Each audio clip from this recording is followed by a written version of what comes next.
चल जाई ससुरबा ससुरबा त कैसे रहबो त कैसे रहबो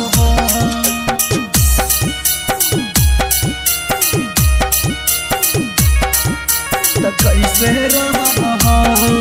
त कैसे रहबो। रिकॉर्डिंग बाय खुशहाली म्यूजिक स्टूडियो। तोर चलत खजली होई गेली बागाना तू चल जाई ससुरबा त कैसे रहबो तू चल जाई ससुरबा त कैसे रहबो दिलवा में हमार तू दे देनी है जखम तू चल जाई ससुरबा त कैसे रहबो तू चल जाई ससुरबा त कैसे रहबो चल जाई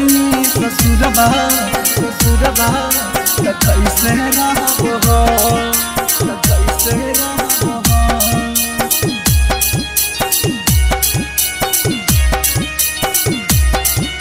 त कैसे रहबो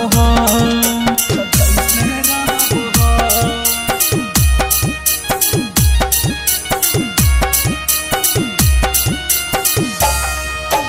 तोरे पजिया तोरे पमरही दिनिया और रातिया गे कौन कसुरवा जिमी ससुरवा बताओ ना बतिया गे बताओ ना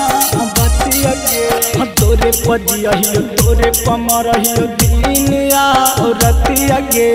कौन कसुरवा जिमी ससुरवा बताओ ना बतिया गे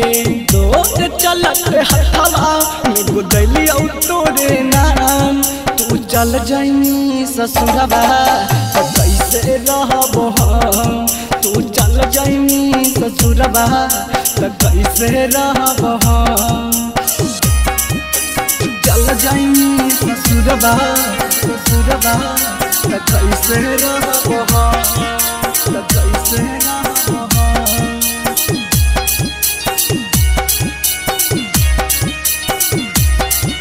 त कैसे रहबो त कैसे रहबो।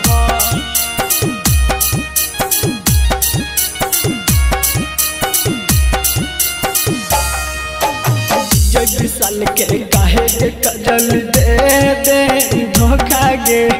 तू जितेंद्र से रोजे बच्चा ही निकाल के मौका गे निकाल के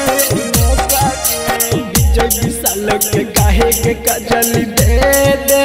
धोखा गे तू जितेंद्र से रोजे बच्चा ही निकाल के मौका गे भी कतल के करो ही रोज प्रणाम तू चल जाई ससुरबा त कैसे रहबो तू चल जाई ससुरबा त कैसे रहबो दिलवा में हमार तू दे देनी है जखम तू चल जाई ससुरबा त कैसे रहबो तू चल जाई ससुरबा त कैसे रहबो।